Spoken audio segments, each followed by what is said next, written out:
Voor de stoet uit is het rustig op de Sneldijk. Want alle verkeer achter de politieauto's en motors wordt door de acties gedwongen tot het rijden van 20 km in de uur. Zo komen ze Friesland inrijden. Over de A7 gaat het naar knooppunt de Jouwer. Daar splitsen de actievierders harden op. Een groep gaat door de polder, de rest gaat door de Aarsluitdijk. Het leert de argwage bij de meesten, want dit is bepaald geen publieksvriendelijke actie. Maar de politie zoeken net een andere mogelijkheid. Wij zijn geneigd om publieksvriendelijke acties te voeren, hè? Maar we zitten behoorlijk vast in de onderhandelingen. En de publieke vriendelijke acties hebben tot nu toe niks opgeleverd en dan gebeurt dit, ja. Wij vallen gewoon aan tafel en altijd net oorskennen met op deze manier. Dus de minister hier natuurlijk zat voorkomen kent aan tafel te zitten. Het CAO-conflict gaat alleen. De politie haal 4 uur geen salarisverhoging krijgen. Maar er speelt het meer.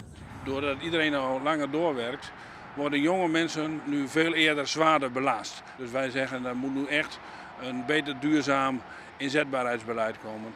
En tenslotte, de politie heeft nog steeds een vroeg pensioen. En iedereen begrijpt dat als iedereen langer door moet werken, dat politiemensen ook langer door moeten werken. Maar deze minister wil nu ook dat vroegpensioen eraf halen.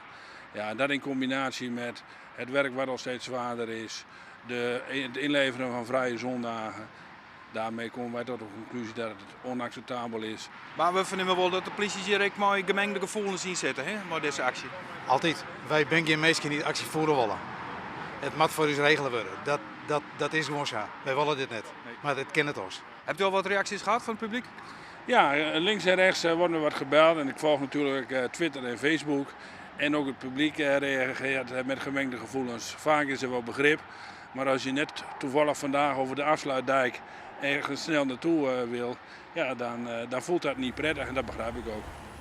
Bij Breesondiek wordt het estafettestokje oerdroegen onder de polities van Noord-Holland. Vanmorgen komen de weer acties. Dan gaan de politiebureaus 2 uur dicht, ook in estafettevorm terug het loon. Er kunnen dan dus geen onjeftes dienen worden.